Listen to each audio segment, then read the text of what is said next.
In this question, it is given that 50 gram of copper is heated to increase its temperature by 110 degrees Celsius. The same quantity of heat is given to 10 gram of water. The rise in temperature is. So we can write the amount of heat energy given for both the processes, both the object is same. That means for copper and for water, we are supplying same amount of heat energy. So we can use this equation. Q is equal to ms delta T. So for copper, mass is given as nothing but 50 gram. Specific capacity of copper is given as nothing but you can observe this value is given in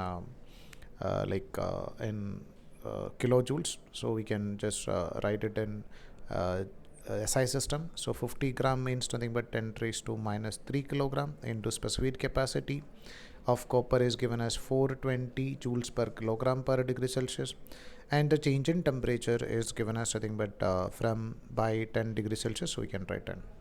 So the same amount of heat energy is given to water. So we can write same for ms delta T for water. So mass of water is given as nothing but 10 gram. So 10 into 10 raised to minus 3 kilogram.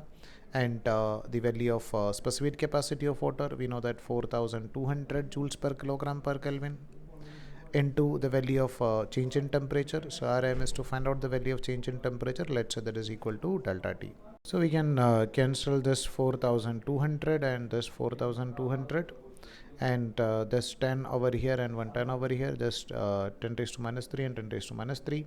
So I'll get the value of delta T, that is delta T is equal to nothing but 5 degree Celsius. So there is a change in temperature of 5 degree Celsius.